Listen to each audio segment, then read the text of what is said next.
Bonsoir, bienvenue à vous en direct sur Public Sénat. Voici les titres du 22h ce soir. Y aura-t-il un avant et un après rapport gallois? Le gouvernement de Jean-Marc Ayrault semble en tous les cas s'être attaqué à 3 tabous de taille. Le coût du travail, la baisse des dépenses publiques et la TVA.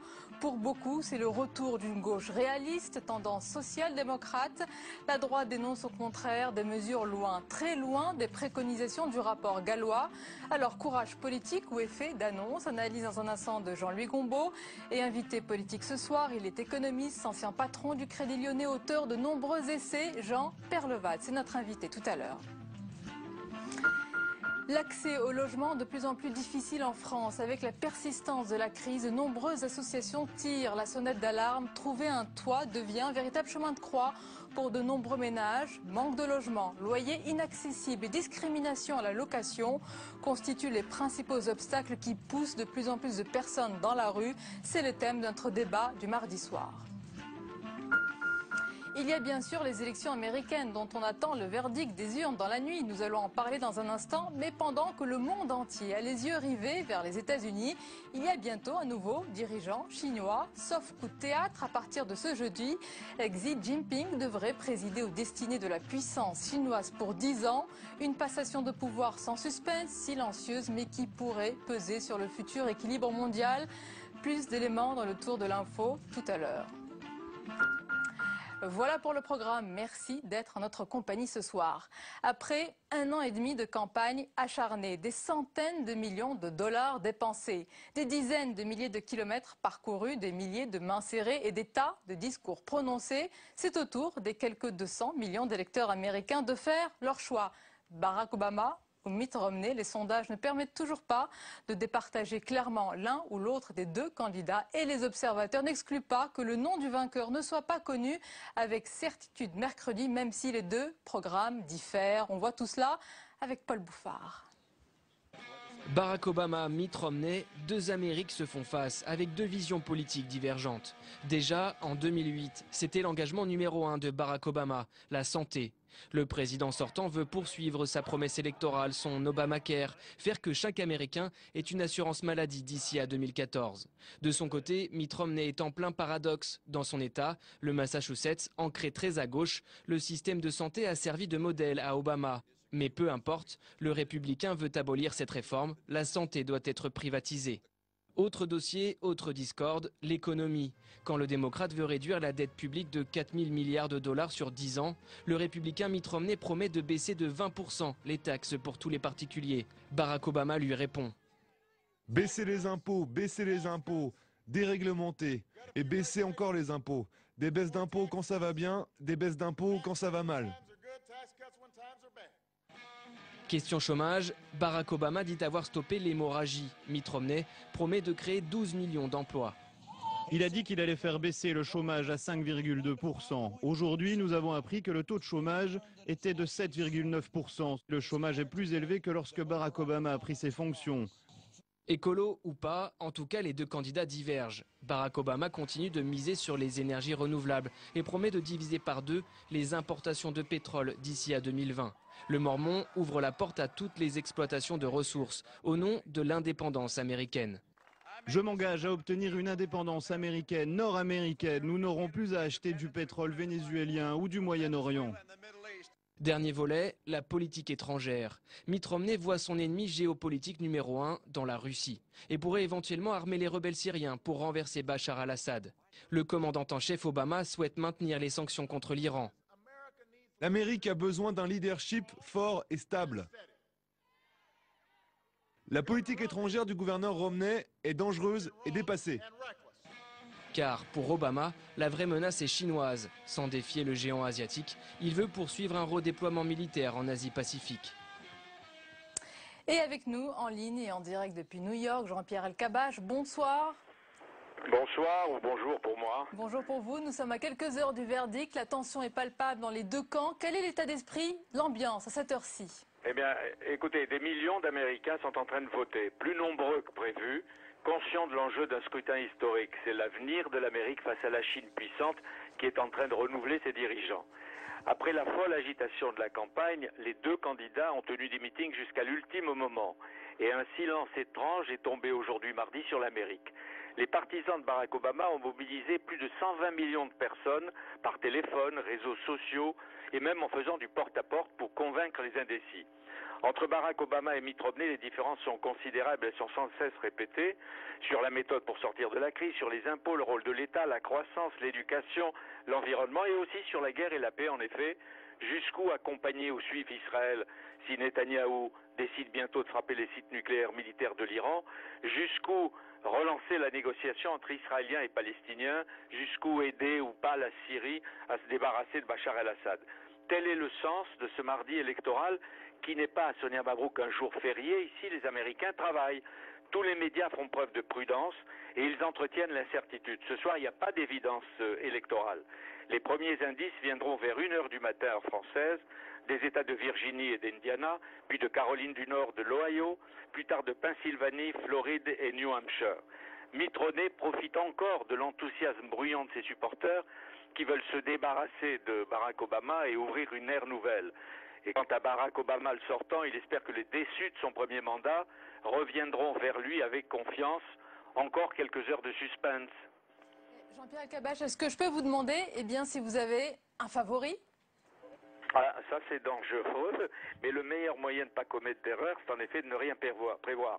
Mais pourtant, je donnerai un léger avantage à Barack Obama, à partir de tout ce que j'entends, je lis, et des rencontres, pas seulement à New York, parce que New York est un État démocrate et qui votera pour Barack Obama.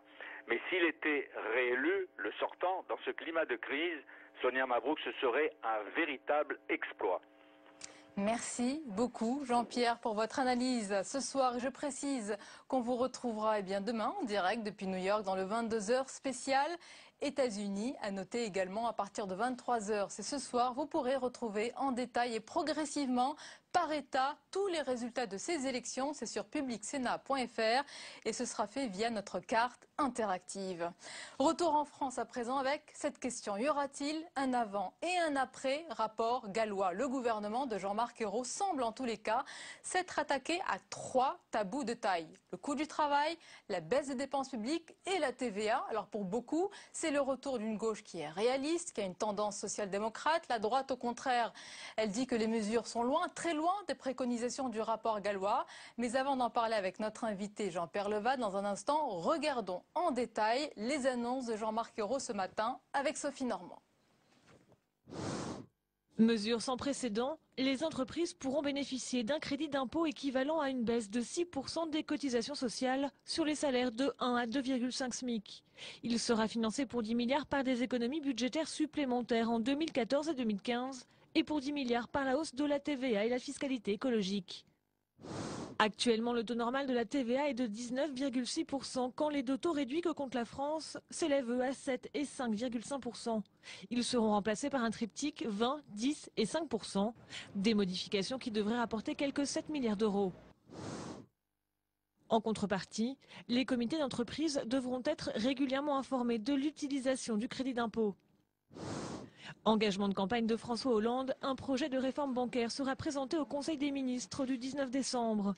Il vise à séparer les activités utiles pour l'investissement des opérations spéculatives. Un fonds de 500 millions d'euros pour les PME confrontées à des difficultés de trésorerie sera rapidement mis en place et géré par la Banque publique d'investissement.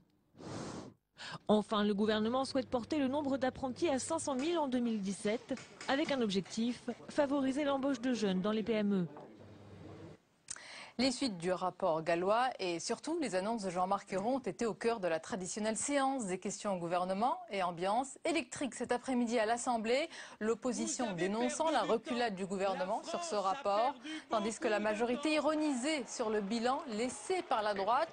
Je vous propose d'écouter un extrait, un échange entre le ministre du Budget, Jérôme Cahuzac, interpellé par un député de l'opposition. Écoutez. La taxation des heures supplémentaires pour 9 millions de salariés, c'est vous. L'augmentation de 23% de l'impôt sur le revenu pour 16 millions de foyers, c'est vous. L'augmentation de la redevance télé, c'est vous. L'augmentation de 30% de l'impôt sur les sociétés, c'est vous. La hausse des cotisations sociales pour 2,5 millions d'artisans, de commerçants et de professions libérales, c'est vous. La hausse des droits de succession, c'est vous. Puisque vous citez les taxes récentes, permettez-moi de vous rappeler celles que vous avez instaurées. Sur les opérateurs de télécommunications, c'était vous. Sur les opérateurs de télévision, c'était vous. Sur les disques durs, c'était vous.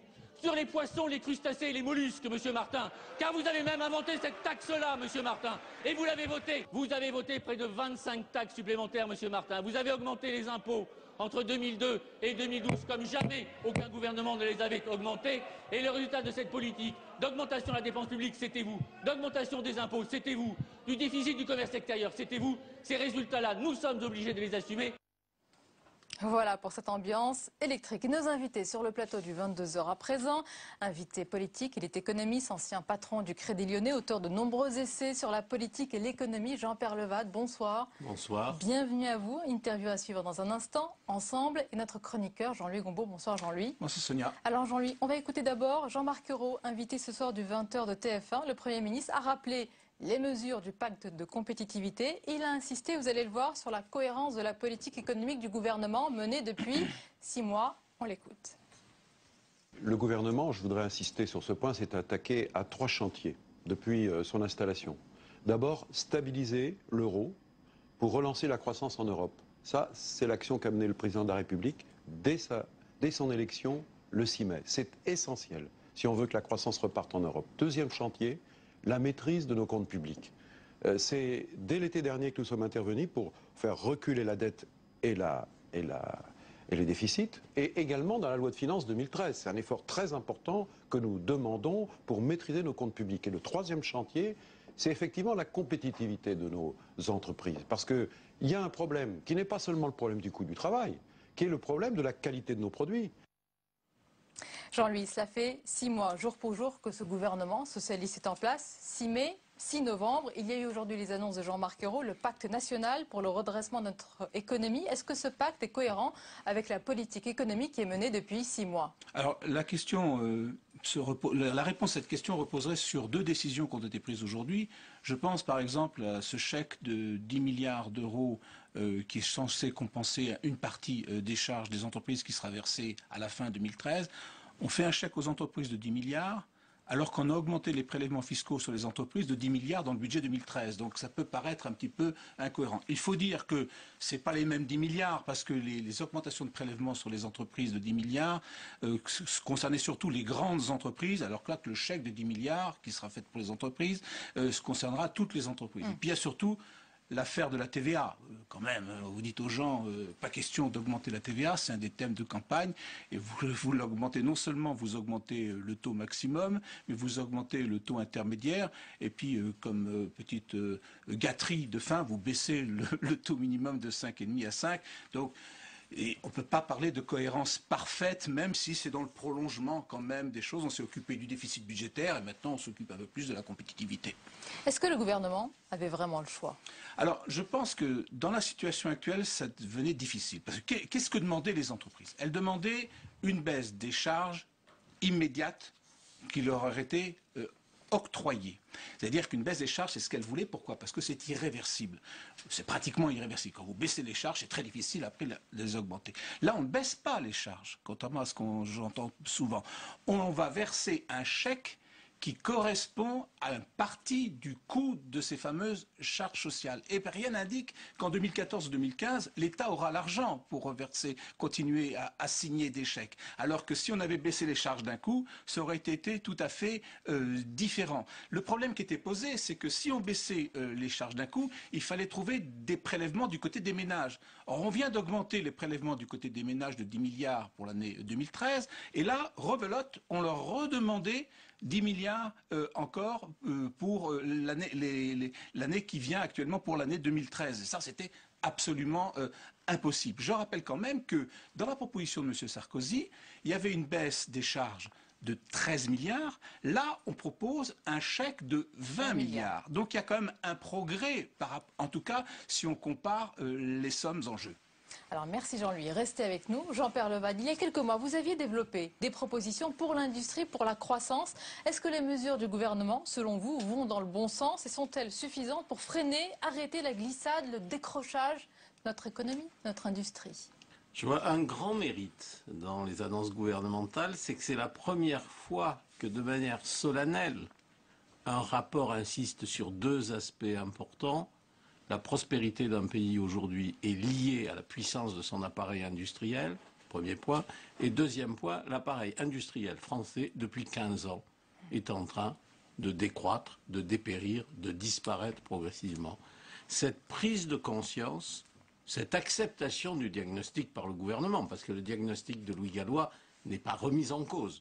Donc le fait que ce gouvernement accepte ce diagnostic et que ce diagnostic soit expliqué à l'ensemble du peuple, de l'opinion publique, en soi, c'est un événement fondateur et extrêmement important. Et donc, en ce sens-là, le rapport Gallois est un choc et il y aura un avant et un après rapport Gallois. Donc, oui, ils sont d'accord sur le diagnostic sur le et diagnostic. la suite. Mais, les mesures qui sont prises, je peux vous dire, à mon avis, ça n'est que le début.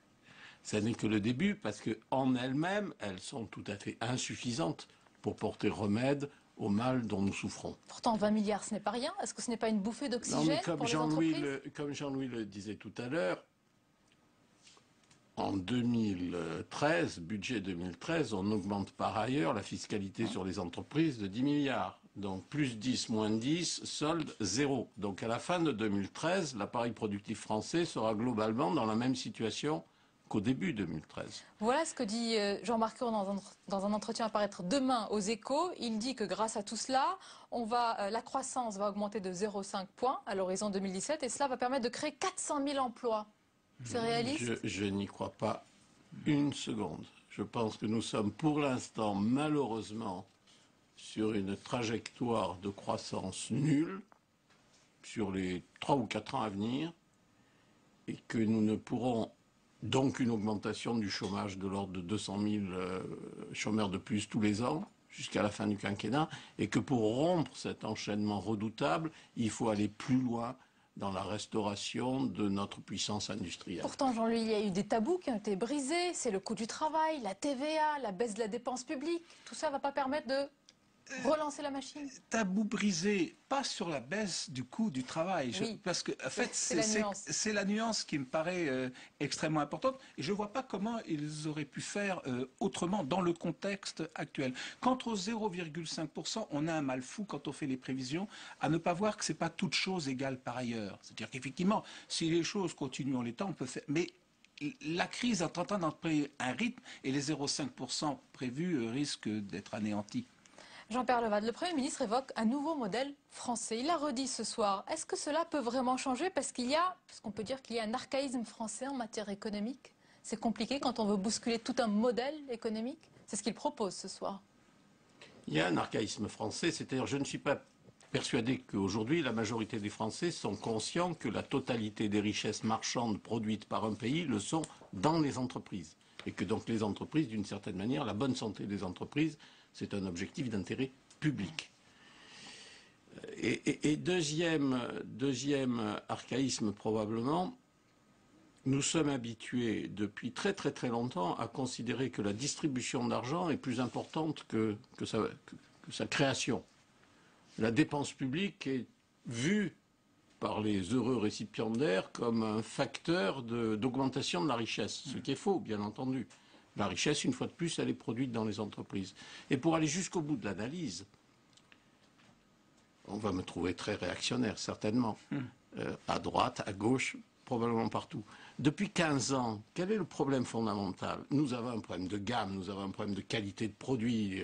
Les voitures allemandes sont de meilleure qualité que les nôtres, dit-on, alors qu'elles coûtent moins cher à produire. Mais nous avons aussi fondamentalement un problème de coût du travail. Depuis 15 ans, les salaires français, sur la totalité du pays, l'administration, les services, l'industrie, les salaires français augmentent plus vite que la productivité. Et donc depuis 15 ans, nos prix de revient augmentent par rapport à ceux de nos concurrents. Et donc depuis 15 ans, on perd de la compétitivité. Jean-Marc Ayrault a répété à plusieurs reprises, ce matin et encore ce soir, que ce pacte s'inscrit dans une politique de gauche. Pourquoi insiste-t-il tant? Est-ce qu'il craint qu'on lui reproche d'appliquer une politique trop social-démocrate? Est-ce que c'est le cas? Est-ce qu'il y a eu un déclic, une prise de conscience? Je pense que c'est un des problèmes éternels, si je puis dire, de la gauche. la gauche de gouvernement, à laquelle je pense appartenir par mes gènes, par mes racines, la gauche de gouvernement n'a jamais osé institutionnellement s'incarner en opposition à la gauche, disons, donc, de protestation. Il y a un risque, selon vous, d'affrontement de plus en plus dur entre une gauche réaliste et une gauche, on va dire, utopiste? Non, oui, ou plus exactement, la gauche de gouvernement masque toujours ses avancées, ses décisions, en disant « mais non, vous savez, nous sommes de gauche, nous ne changeons rien à notre approche des problèmes, nous avons une politique de gauche ». Mais en fait, la politique de gouvernement et la politique de M. Mélenchon, ce sont deux choses, à mon avis, très différentes. Et pas seulement M. Mélenchon, vous allez voir, on va regarder un sujet que la majorité est vraiment divisée, sur ce qui a été annoncé aujourd'hui par Jean-Marc Ayrault. On en parle juste après, c'est un sujet de Fabrice Cunet, regardez. Au moment des annonces de Jean-Marc Ayrault, les sénateurs communistes tiennent leur réunion de groupe. Depuis plusieurs semaines, ils n'hésitent pas à s'opposer au gouvernement sur certains textes. Et ce matin, le Premier ministre a mis de l'huile sur le feu. Le débat est installé dans la majorité, puisque vous savez que nous faisons des propositions alternatives à celles du gouvernement. Et malheureusement, les annonces de ce matin en rajoutent dans un cap qui, à nos yeux, ne permettra pas de sortir de la crise. Jusque-là, plutôt fidèle au gouvernement, Europe Écologie Les Verts ne cache pas sa perplexité face au choix de Matignon, face à ce qu'il qualifie d'entre-deux politique. Est-ce que cet entre-deux suscite un réel mécontentement? Pas encore, mais c'est vrai que cette impression d'illisibilité, voire d'incohérence par rapport à ce qui se faisait en juillet, et y compris quelque part, il y a un manque d'orientation stratégique, un manque de cap, et voilà, en vérité, je suis inquiet. Pour trouver un soutien, Jean-Marc Ayrault devra se tourner vers les radicaux de gauche de Jean-Michel Baillet. Le président du PRG appelle même la majorité à se rassembler derrière le Premier ministre. Toute la majorité. Toute la majorité, naturellement. Quand on est dans une majorité, il n'y a pas à barguigner dans les moments difficiles. Après, ceux qui se situent en dehors, parfois on ne sait pas trop où, eh bien, ils prennent leurs responsabilités et puis les électeurs diront ce qu'ils en pensent. En suivant certaines préconisations du rapport gallois, Jean-Marc Ayrault a, semble-t-il, fragilisé sa majorité. Des entretiens sont prévus avec ses partenaires, à commencer ce jeudi avec le Front de gauche. Et là encore, des propositions seront attendues. Ah, que c'est dur de maintenir cette majorité. Ça sera de plus en plus dur, selon vous. Il y a un affrontement qui est inéluctable. Les communistes, je ne vais pas dire qu'ils crient à la trahison, mais ils se posent beaucoup de questions en ce moment. Vous savez, j'ai vécu la période 81-83. Les communistes avaient fini par quitter le gouvernement en 1984. Qu'est-ce qu'ils vont faire aujourd'hui? Là, ils ne sont pas entrés, mais ils peuvent. Bon, mais je pense que le même type de séparation intellectuelle, de désaccord va nécessairement se manifester au fur et à mesure que le gouvernement sera obligé d'aller plus loin dans les mesures de redressement. Deux questions encore. Vous avez été directeur de cabinet de Pierre Bérégovoy, qui a symbolisé le réalisme en politique, l'acceptation même d'un certain libéralisme. Ça lui a été beaucoup reproché. Est-ce qu'il y a une similitude entre Pierre Bérégovoy, ce que vous avez vécu et vu, et puis François Hollande et Jean-Marc Ayrault et ce tournant qui semble pris ce soir, aujourd'hui? La différence, me semble-t-il, c'est qu'en 82-83, au moment du virage que j'ai vécu, vers une politique de rigueur, disons, la situation de la France était beaucoup moins grave qu'aujourd'hui. On avait très peu de dette publique et l'appareil productif était encore solide. Donc les bêtises étaient moins dramatiques, moins coûteuses. Et deuxièmement, je viens à la question politique. Les deux lignes étaient clairement incarnées et étaient clairement conflictuelles au sein même du gouvernement. Là, on a l'impression que les deux se ressemblent. Que François Hollande veut maintenir les deux lignes en même temps. Et ça, je crois que ça n'est pas possible. Jean-Louis, un mot de conclusion? Non, vous dites que maintenir les deux lignes en même temps. Est-ce que justement ce qui s'est passé aujourd'hui montre qu'un cap nouveau est en train d'être franchi? C'est-à-dire que ce que vous disiez peut-être vrai sur François Hollande ces 4 derniers mois, mais aujourd'hui, il y a peut-être un basculement. Peut-être. Mais vous voyez, vous n'en êtes même pas sûr.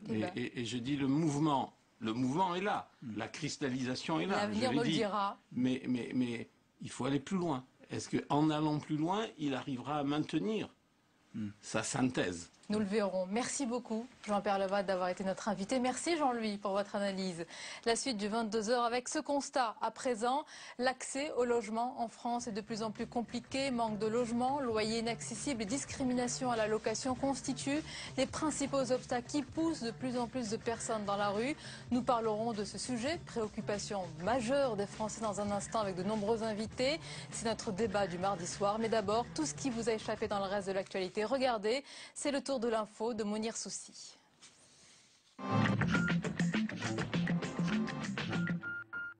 Martine Aubry a passé son après-midi au tribunal de grande instance de Paris, auditionnée dans le cadre du scandale de l'amiante. Entre 1984 et 1987, la maire de Lille était directrice de relations du travail au ministère de l'Emploi. Elle pourrait être mise en examen pour homicide involontaire. 25 ans après avoir quitté ce poste, Martine Aubry a déjà annoncé qu'elle demanderait à la chambre d'instruction de la cour d'appel l'annulation de sa mise en examen si celle-ci était prononcée. La polémique sur l'extradition d'Aurore Martin s'invite au Sénat. Le groupe communiste demande des éclaircissements sur les conditions du transfert de la militante basque aux autorités espagnoles.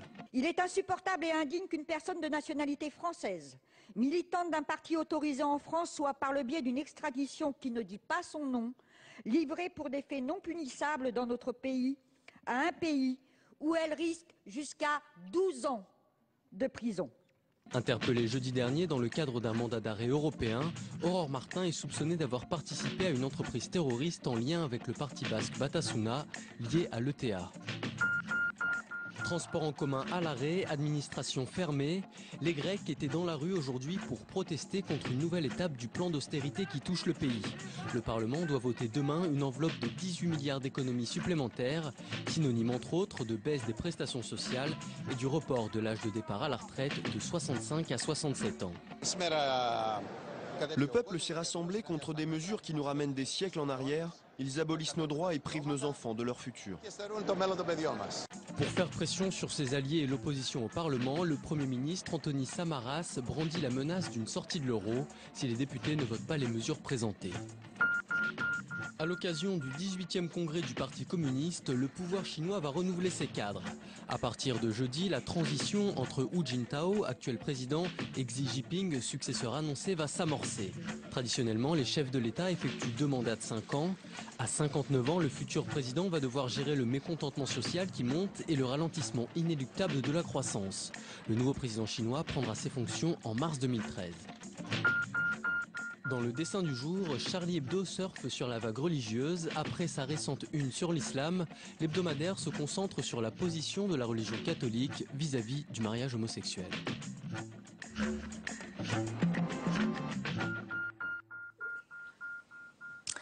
La suite du 22h. Et il y a quelques jours à peine, le gouvernement a évoqué cette possibilité, celle de réquisitionner des logements vacants afin d'y loger des sans-abri et des mal logés.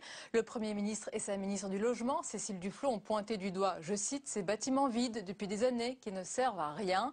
Les associations ont alors salué ces bonnes intentions, mais attendent surtout des actes. L'opposition, quant à elle, dénonce une idée désastreuse. Mais avant d'en débattre avec nos invités, je vous propose de regarder ce reportage autour de bâtiments autrefois réquisitionnés. C'était à l'époque de Jacques Chirac. C'est une enquête de Jérôme Rabier. C'était il y a plus de 15 ans et l'appel aux réquisitions était lancé par Jacques Chirac, alors maire de Paris. Le fait qu'il y ait des logements libres, nombreux, est profondément choquant, je dirais c'est provoquant. Et donc ce qu'on va faire, c'est utiliser l'ordonnance de 1945, une ordonnance du général de Gaulle, qui permet de réquisitionner les logements vacants pour y mettre les gens qui en ont besoin. Élu à la présidence de la République, il fait réquisitionner une vingtaine de bâtiments comme celui-ci, ce qui représentait plus de 1000 logements. L'association Droit au logement, le DAL, avait déjà, à l'époque, servi d'alerte sur la situation critique de l'immobilier. C'est un bâtiment qui appartenait, alors, je ne me rappelle plus trop, mais une société de banque ou d'assurance qui a été donc réquisitionné dans le cadre de M. Périssol, de M. Chirac et de M. Périssol. Des réquisitions d'État qui ont ensuite été pérennisées, elles font désormais partie du parc de logement social de la ville. Cette vague de réquisition a depuis fait des petits, elle sert de référence au DAL et à d'autres associations dans leurs actions, comme par exemple ici rue de la Banque à Paris, où un immeuble a cette fois été illégalement occupé à plusieurs reprises depuis 2007. Une occupation sauvage, illégale, mais qui a poussé la mairie à agir. Nous sommes venus les voir et nous les avons assistés d'ailleurs. Et le maire du 2e arrondissement, donc Jacques Boutot, a très vite demandé à la mairie de Paris et au maire de Paris de réquisitionner cet immeuble du 24 rue de la Banque, ce qui a été fait par la suite et ce qui permet aujourd'hui la construction de 15 logements sociaux qui seront disponibles en avril 2013. À l'intérieur, les travaux sont déjà bien avancés. Les murs portent encore les marques de la mobilisation qui a eu lieu ici. Et finalement, mairie et associations sont satisfaites du résultat. Il y a des gens qui vont habiter ici alors que c'était vide depuis 10 ans. Et là, ça y est, c'est parti. On est vraiment dans le cœur de l'action. On sait que là maintenant, ça y est, ça a mis du temps, mais c'est parti. Les travaux sont partis. On sent venir le logement derrière. Ouais. Ça, c'est génial. Vraiment.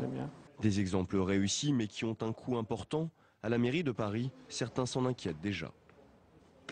Et nos invités ce soir sur ce sujet, je vous les présente avec plaisir. Marie-Noëlle Lienemann, bonsoir. Bonsoir. Bienvenue, vous êtes sénatrice socialiste de Paris, ancienne ministre du Logement. Également avec nous François-Noël Buffet, bonsoir. Bonsoir. Vous êtes sénateur UMP du Rhône, vous connaissez bien ces questions de logement. Avec nous également Julien Damon, bonsoir. Bonsoir. Vous êtes sociologue, auteur notamment de La question SDF aux éditions PUF. Avec nous aussi Margot Leduc, bonsoir. Bonsoir. Bienvenue, vous êtes porte-parole du collectif Jeudi Noir. Alors François-Noël Buffet, on a du mal à comprendre pourquoi cette idée vous paraît aujourd'hui désastreuse, c'est ce qui a été dit par la droite, alors qu'elle avait été appliquée par un président de droite, Jacques Chirac. Je ne sais pas qui a fait cette déclaration-là. Simplement, il faut constater qu'effectivement, il y a une difficulté en matière de logement, malgré des constructions qui ont été nombreuses ces dernières années, que la problématique, elle est bien plus large que simplement le logement d'urgence, pour lequel, au demeurant, le précédent gouvernement avait construit plus de 115 000 places supplémentaires, il faut le rappeler. Il y a deux enjeux. Il y a l'enjeu de l'accès au logement de toute nature, qu'il soit de logement social ou qu'il soit d'ailleurs pour certaines familles de pouvoir accéder à la propriété. C'est le problème du coût du logement et comment faire baisser le coût du logement pour permettre à tout à chacun et à la grande majorité des Français de pouvoir habiter, enfin avoir un toit. C'est la question, me semble-t-il, pour ce qui me concerne, du foncier et de celui qui maîtrisera le foncier. Et je pense que là-dessus, la puissance publique doit se donner les moyens le plus souvent possible de maîtriser ce foncier pour pouvoir maîtriser le prix de sortie. Mais sur l'hébergement d'urgence, non, la puissance publique ne doit pas intervenir, selon vous, à travers des réquisitions. Et sur la difficulté du logement d'urgence, en général, les services de l'État sont plutôt organisés en la matière. C'est vrai que ça reste plutôt ponctuel, puisqu'on en parle essentiellement dans les périodes d'hiver qui s'ouvrent, c'est logique. Sur la réquisition, moi je n'y suis pas hostile par principe. Je dis simplement qu'il faut avoir des plans assez précis, des choses très précises, et savoir sur quoi on s'engage. Vous êtes plus mesuré, parce qu'à droite, on parle d'une mesure contre-productive. Au-delà de la déclaration et de la pétition de principe, que l'on peut comprendre à certains égards, il y a quand même des enjeux financiers qui sont extrêmement lourds. Et c'est ça la question de fond, elle est là. Margot Leduc, oui. On va parler de cette question financière, mais d'abord, est-ce que vous saluez l'annonce, même s'il s'agit de mesures d'urgence déjà ? Oui, nous on pense que c'est une très bonne chose. La loi de réquisition, la réquisition de bâtiments vacants est une bonne chose et elle fait partie de la panoplie des outils qu'a à disposition la puissance publique. Même si vous avez entendu ce qu'a dit la ministre, elle dit si nécessaire. Alors si nécessaire, donc nous on a vous l'avez souligné. On l'a souligné puisque si nécessaire, quand on sait qu'il y a 10 millions de personnes qui souffrent de près ou de loin de la crise du logement, qu'on a 2,7, 2,9 millions de personnes qui sont très ou pas mal logées ou pas logées. Là, on pense que le si nécessaire est un peu déplacé, étant donné l'urgence sociale dans laquelle se trouvent les familles en ce moment. Alors Marie-Noëlle Lienemann, vous avez, une expérience de ces réquisitions, ça s'appelle comme ça. Votre plan visait à l'époque, je crois, 800 logements vides. À quelles difficultés avez-vous été confronté à cette époque ? Alors d'abord, rappeler deux choses. Il y a aujourd'hui 2 lois qui permettent de réquisitionner. Quand Jacques Chirac l'a fait, moi je l'avais d'ailleurs fait quelque temps, mais sur des... Après Non, avant, mais bon, c'est pas grave. C'était beaucoup moins ample et je salue ce qu'il a fait à cette époque-là. C'est l'ordonnance de 45. Et puis, en 1998, Louis Besson fait voter une loi de réquisition qui est spécifique quand on réquisitionne au service en attribuant les réquisitions à un gestionnaire qui peut être un organisme HLM, une collectivité locale ou une SEM. Moi, j'ai utilisé cette nouvelle loi parce que je voulais montrer qu'elle était opérationnelle et par ailleurs, il y avait une urgence sociale.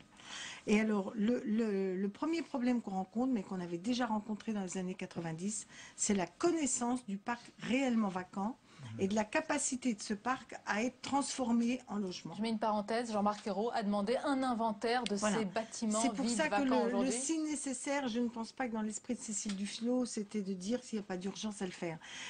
Parce que qu'est-ce qu'on a observé, c'est qu'avant d'arriver à la réquisition, on a souvent eu des bailleurs, des propriétaires qui ont dit « Bon, puisque c'est comme ça, on vend notre bien » ou bien alors ont été faire des démarches à l'ANA pour rénover, pour pouvoir louer eux-mêmes. C'est-à-dire ça a déclenché un mouvement de réoccupation. Et on s'est retrouvé, in fine, sur les 1500 qui avaient été visités, environ 600 ont été directement transformés en logements locatifs, souvent social ou en lien avec les associations. Et j'ai dû réquisitionner grosso modo 300, 250 par la vraie réquisition. Donc ce qui me paraît important dans la logique de Cécile Duflot, c'est d'engager un mouvement continu et permanent de suivi du parc vide, de mobilisation avec, si je peux dire, l'épée de Damoclès de la réquisition. Parce qu'en ce moment, c'est encore au coup par coup. Oui, mais elle commence, elle dit, on va réquisitionner, on va faire le bilan. Alors, je pense qu'elle va pouvoir connaître le parc vacant. Julien Damon, sur ce mot réquisition, quand même, c'est un mot qui sonne comme un ordre d'aller prendre la propriété des autres. Il y a aussi l'idée de l'intervention publique dans la production de logements. Est-ce qu'il n'y a pas un autre mot? Est-ce que c'est un mot qui est adapté à ce qu'on fait? En tout cas, c'est le terme juridique, ça nous a bien été précisé là. C'est vrai que ordre de réquisition, c'est même un ordre militaire au départ. Bon, en effet, je pense que pour une partie des propriétaires privés, c'est entendu comme spoliation ou crainte de spoliation. Et ils le disent assez fort aujourd'hui. Ah oui, je pense qu'ils sont assez réservés à l'égard de cette annonce. Vous avez, Madame Lienemann, plusieurs fois dit que c'était une épée de Damoclès, ou en tout cas que c'était quelque chose qui pouvait peser pour, plus qu'au symbolique, pousser le gouvernement à agir. Je pense que la leçon du passé, que ce soit celle de M. Périssol ou la vôtre, c'est quand même que jusqu'ici, ça n'a pas beaucoup fonctionné. Est-ce que véritablement on peut faire mieux sans que l'épée de Damoclès s'effondre sur les propriétaires et sur les investisseurs? Personnellement, j'en doute. Je pense que c'est faire peur à des investisseurs et qu'on est peut-être un des seuls pays au monde à oser avoir une intervention aussi, pour le dire nettement, stalinienne. Enfin, je trouve que ça fait peur aux investisseurs, ça ne résout absolument pas le problème des sans-abri. Il est vrai que si vous avez des opérateurs spécialisés qui peuvent prendre en charge ces logements réquisitionnés pour tenter d'accueillir des personnes en difficulté, ça pourrait, le cas échéant, fonctionner, mais ça ne marche pas. Vous avez cité les chiffres. Vous avez cité les chiffres, c'est quelques dizaines ou quelques centaines de logements depuis Périssol. Parce que ça n'a été fait pendant 6 mois.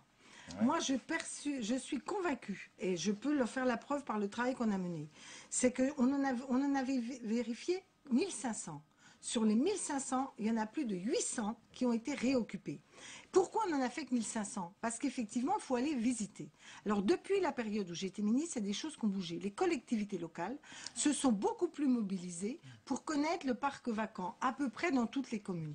Donc, on doit pouvoir avoir une meilleure appréciation sur cela. Et l'efficacité ne viendra que parce que c'est un mouvement continu de mobilisation du parc vacant. Oui, je crois que sur ce dernier point, on peut se retrouver effectivement. Aujourd'hui, les collectivités locales, les organismes et les bailleurs sociaux connaissent parfaitement le terrain et ont une vision très précise de ce qui est possible de faire ou de ne pas faire sur les territoires qu'elles occupent. Donc de ce point de vue-là, les choses sont assez bien abordées. Je suis assez d'accord avec vous sur le fait que ça ne peut pas être une pétition de principe. On ne peut pas être, en matière de réquisition, compte tenu de la nature juridique et de ce que cela représente, être sur une pétition de principe en disant on va réquisitionner de partout et on va prendre de partout. C'est pas possible. En revanche, il est vrai que peut-être que sur certains biens dont il faut en trouver la détermination précise. Mais lesquels il y a des casernes qui sont vides. Voilà. Il y en a dans il y a des casernes qui pourraient accueillir des centaines de personnes. Pourquoi ne le font-elles pas? Oui, parce qu'à un moment, vous vous heurtez aussi aux problématiques d'aménagement urbain, de développement de territoire qui sont tenues par les élus locaux et que certains élus locaux, de toute nature d'ailleurs qu'ils soient, ne souhaitent pas forcément pérenniser ce type de bâtiment à cette destination-là. La question, elle est extrêmement difficile. C'est pour ça qu'on ne peut être que dans l'exceptionnel de cette nature-là. Et que l'enjeu de fond, c'est la politique véritablement de logement et le parcours résidentiel général. Je crois que tout le monde sera d'accord, bien sûr. Mais Margot Leduc, un aspect très particulier. Vous les connaissez ces bâtiments. D'ailleurs, vous les occupez souvent. Quel bâtiment faudrait-il réquisitionner? Il y a les casernes, je viens d'en parler, les bureaux, on dit que c'est très cher. On a eu à Paris un mouvement où, dans certains quartiers, on a transformé tous les immeubles en bureaux qui sont alloués très cher. Les immeubles haussmanniens qui sont alloués très cher en bureaux et personne ne veut les louer puisque c'est trop cher. Donc on a des immeubles de bureaux qui restent vacants de manière flagrante. Voilà, on a les bâtiments vides, effectivement, les associations connaissent. Les associations en connaissent un certain nombre. Vous pourriez sur aider Paris. à cet inventaire. Oui, vous on pense que par exemple, vous le faites nos listes sont transmises au ministère et on espère, dans les discussions qu'on a pu avoir, certains des bâtiments que nous avions pu occuper avant sont en bonne place. Julien Damon, pourquoi c'est toujours la même question qui se pose, vous l'aviez dit, Marine Le Pen, sur ce problème d'hébergement d'urgence? À chaque fois que le froid arrive, ça fait 20 ans qu'on se pose la même question à la même période. Est-ce que c'est vraiment impossible d'anticiper? Que l'hiver arrive, ça fait peut-être des milliers d'années qu'on arrive à l'anticiper. Mais cette politique du thermomètre, ça fait en réalité une trentaine d'années, pas 20 ans, mais une trentaine d'années, depuis que l'État et les collectivités territoriales, au tout début des années 80, ont commencé à mettre en place des dispositions d'urgence. Ça n'existait pas auparavant. Il n'y avait pas de fonds publics, de politique publique pour l'accueil en urgence des personnes sans abri. Et depuis lors, on accumule du bricolage sans se donner, à mon avis, un objectif clair.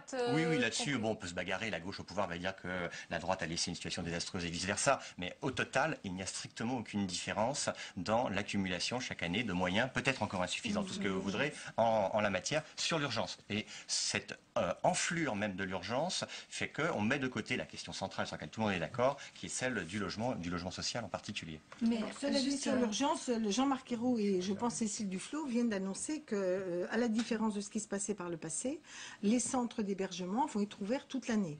Alors ce qui évidemment n'est pas une mince affaire. Et le gonflement de l'urgence est quand même lié aussi à l'absence de politique de prévention. Et en particulier, on a eu une flambée des expulsions locatives qui est à nouveau... Alors il y avait eu la fameuse loi de lutte contre les exclusions où il y avait des stratégies beaucoup plus de prévention et on a de nouveau des stratégies d'expulsion massive. On va rappeler qu'on est à la trêve hivernale, que depuis le 1er novembre, il ne peut plus y avoir d'expulsion locative. François-Noël Buffet, je me souviens, c'était il y a 5 ans, de cet objectif qui avait été énoncé de 0 SDF. Plus personne ne devait dormir dans la rue. Bon, c'est vraiment une utopie, malheureusement. Et je tiens à rappeler qu'en matière de logement d'urgence, si on ne parle que de ça, 115 000 places ont été réalisées sous le précédent gouvernement. Donc ça n'est pas négligeable. Et simplement, s'il fallait porter témoignage d'une situation locale, et si je prends l'agglomération lyonnaise que je connais le mieux, je dois dire que de ce point de vue-là, les services de l'État ont parfaitement organisé les choses. Alors, je ne dis pas qu'exceptionnellement, il ne peut pas y avoir une difficulté, bien évidemment, mais que dans l'ensemble, ça s'est pas si mal passé que ça. Et que les moyens avaient été donnés. Et que, y compris d'ailleurs, les périodes d'accueil un peu plus longues que celles qui étaient prévues à l'origine ont été aussi mises en place. Donc voilà, il faut aussi le dire, cela. Ça n'est pas complètement négligeable. Peut-être qu'il y a aussi le verre à moitié plein. Margot Leduc, c'est le cas aussi pour ces places évoquées? Alors, il y a une augmentation relative du nombre de places. Mais quand on voit l'augmentation du nombre d'expulsions, les difficultés sociales qui sont rencontrées par la majorité de la population qui a des petits salaires, où aujourd'hui on a un poids de charge du loyer qui est très important dans les petits salaires, eh bien, en fait, cette augmentation qui, certes, est une augmentation, mais qui, par rapport au nombre de personnes qui devraient en bénéficier, est bien trop faible, puisque ce nombre de personnes a explosé. Et je reviendrai sur l'hébergement d'urgence. Si un effort est fait sur l'hébergement d'urgence, c'est l'ensemble de la chaîne du logement qui doit être décongestionné. Puisqu'aujourd'hui, dans les centres d'hébergement d'urgence, se trouvent des familles qui vivent 1, 2, 3 ans, et qui, ces gens-là, pourraient bénéficier d'un logement. C'est le mot de la fin, oui. Marine Liman.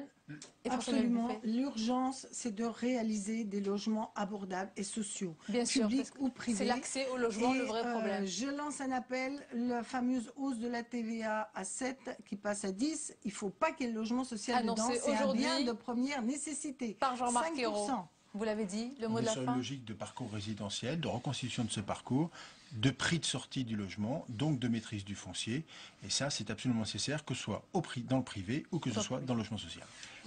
Sur la réquisition, que l'État et les collectivités territoriales, donc que les pouvoirs publics se réquisitionnent eux-mêmes d'abord, c'est surréaliste. On demande de faire un inventaire et qu'on devrait savoir ce que sont les disponibilités. Le débat est ouvert et les avis sont partagés. Merci en tous les cas d'avoir participé à ce débat dans le 22h. Merci à vous, messieurs, dames. C'est la fin de ce journal. Merci à vous surtout de nous avoir suivis. Tout de suite, l'émission politique Preuve par 3. Belle soirée et à demain avec plaisir.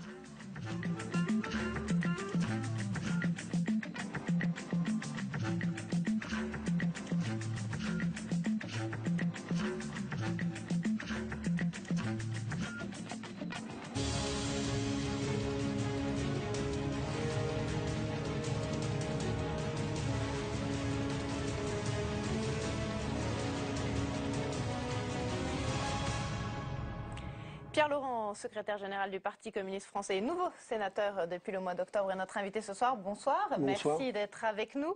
On va parler bien entendu ensemble du rapport Gallois remis hier et puis des mesures retenues aujourd'hui par le gouvernement en séminaire pour relancer la compétitivité française. Ensuite, Catel Prigent de l'AFP nous rejoindra sur ce plateau pour vous interroger sur vos rapports avec le gouvernement et avec le Parti socialiste, alors qu'on se demande de plus en plus si vous êtes dans la majorité ou dans l'opposition. Et puis en fin d'émission, Mickaël Zamès de Public Sénat vous demandera notamment où est la place, l'avenir de Jean-Luc Mélenchon. Mais pour commencer donc, Pierre Laurent, sur l'architecture générale du rapport Gallois, est-ce que tout est acheté, comme l'a dit ce matin Jean-Luc Mélenchon? Oui, je crois que nous ne partageons ni le diagnostic ni les solutions. Parce que ce diagnostic, ça consiste à nous dire, c'est un thème récurrent depuis des années, porté par le MEDEF, que le problème de l'industrie française est un problème de compétitivité et que ce problème de compétitivité, c'est le coût du travail. Nous récusons les termes de ce diagnostic. Le problème de l'industrie française, c'est deux choses. C'est l'absence de politique industrielle. Depuis des années, on a laissé les stratégies des groupes dominer la politique industrielle et en vérité la mettre en pièces. Donc on n'a pas de vision et pas d'ambition nationale pour l'industrie française. Et deuxièmement, on a donné la priorité à des stratégies de rentabilité financière qui prélèvent de la richesse sur les entreprises. Et c'est ça le problème, et pas le travail qui, au contraire, la richesse potentielle pour pouvoir reconquérir l'industrie nationale. Mais Pierre Laurent, le rapport Gallois et les mesures retenues par le gouvernement ne portent pas que sur le coût du travail.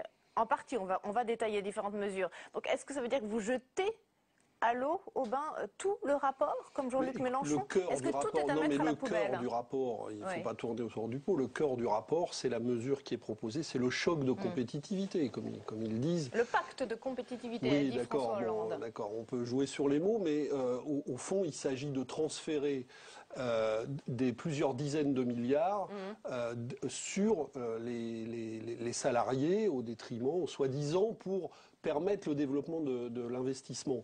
Mais si les groupes n'ont pas investi, ce n'est pas parce que, je parle des grands groupes singulièrement, ce n'est pas parce que le coût du travail était trop important, c'est parce que les charges financières qui pèsent sur ces groupes-là, les prélèvements des marchés financiers, parce que les dividendes versés aux actionnaires sont trop importants.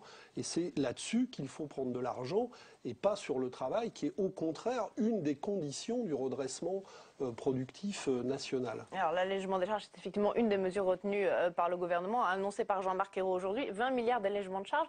Est-ce que vous ne pensez pas quand même que les entreprises aujourd'hui ont besoin d'oxygène, notamment pour investir? Non mais écoutez, il y a de l'argent. Le problème, c'est de savoir où on le prend.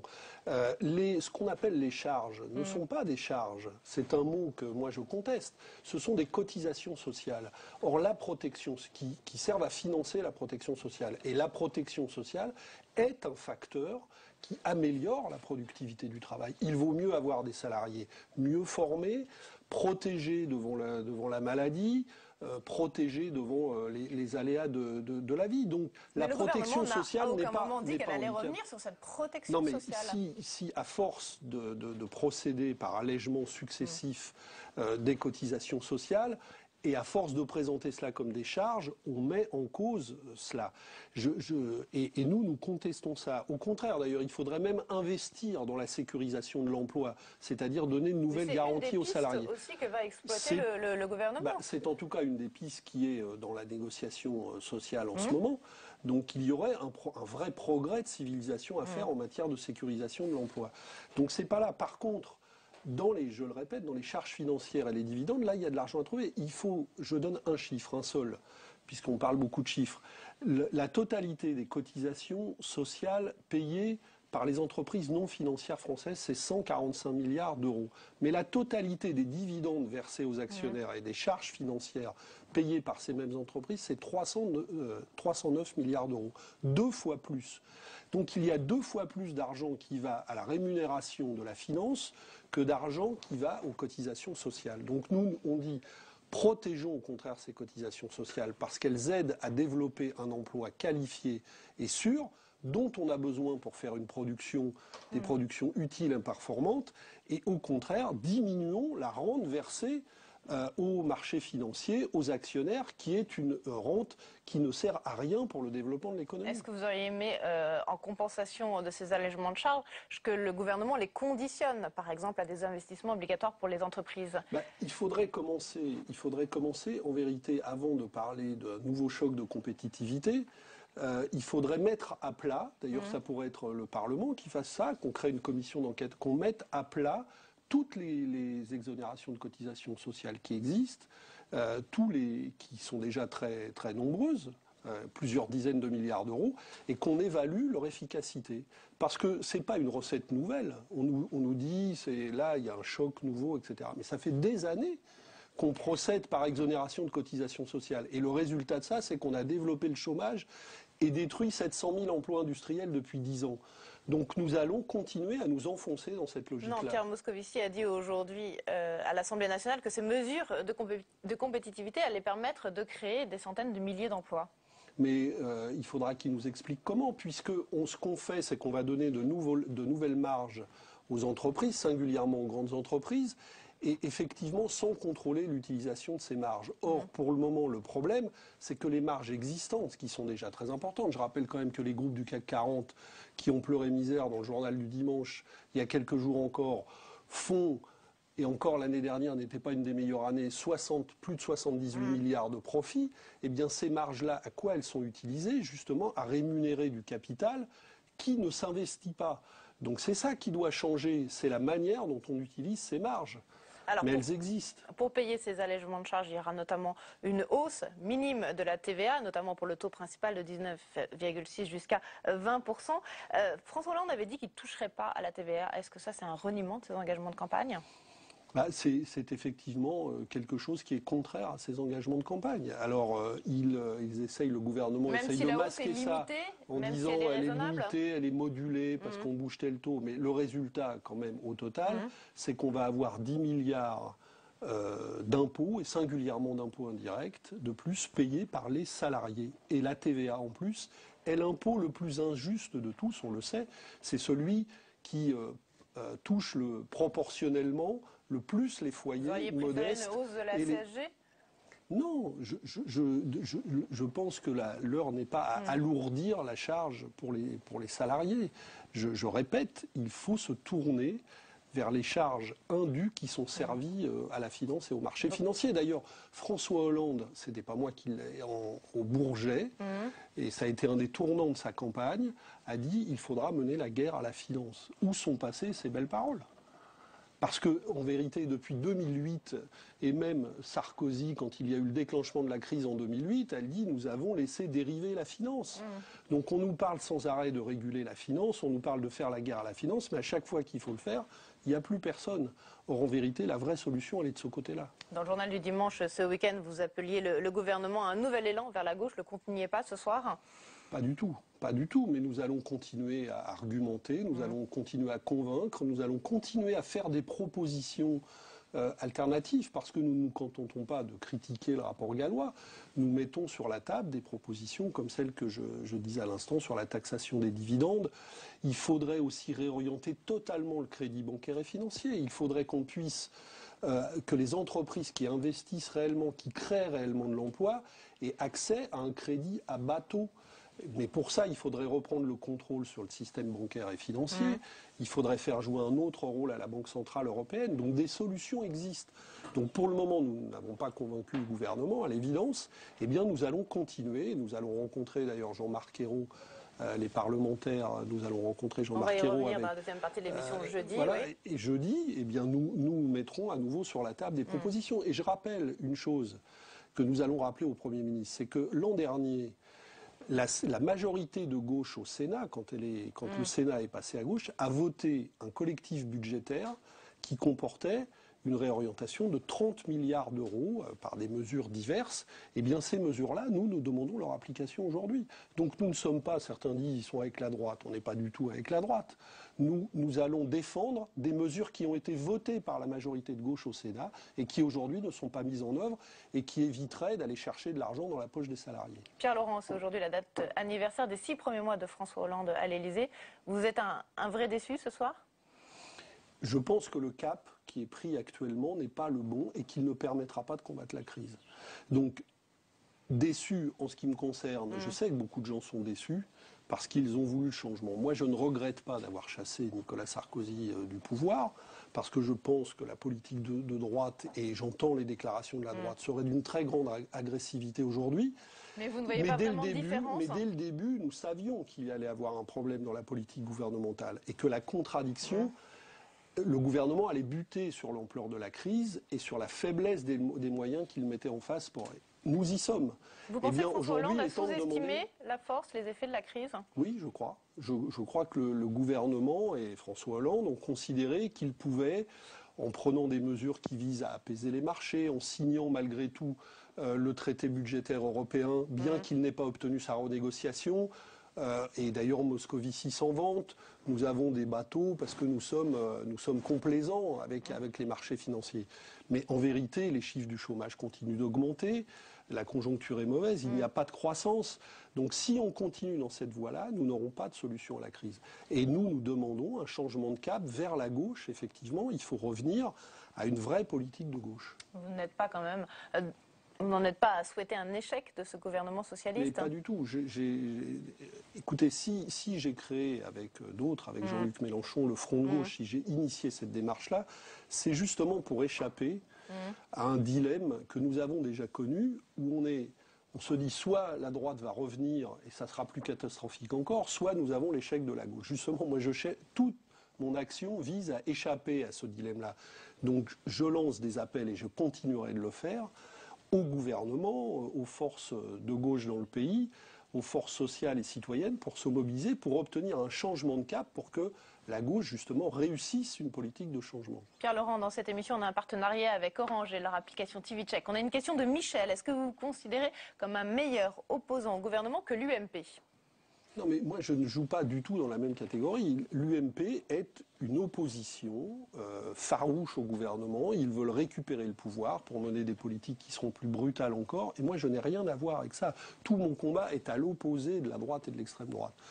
Je suis quelqu'un qui a des exigences et qui a un regard critique sur la politique du gouvernement, mais qui fait des propositions alternatives de gauche et qui défend, je crois, ce qui était l'aspiration d'une majorité de ceux qui ont voulu le changement au printemps dernier. Je pense que si la question vous est posée via TV Check, eh bien c'est parce que plusieurs textes ont été rejetés au Sénat, notamment du fait d'une alliance un peu improbable entre votre groupe ici et l'UMP. Alors on peut se demander plus généralement si le Front de gauche est entré dans une phase active d'opposition à la politique du gouvernement. Mathilde Bélanger a enquêté pour nous. Je vous propose de regarder ce reportage et après vous réagirez. Les parlementaires communistes oseront-ils aller jusqu'à la déclaration de guerre? Depuis quelques semaines, le ton monte entre les socialistes et leurs alliés d'extrême gauche.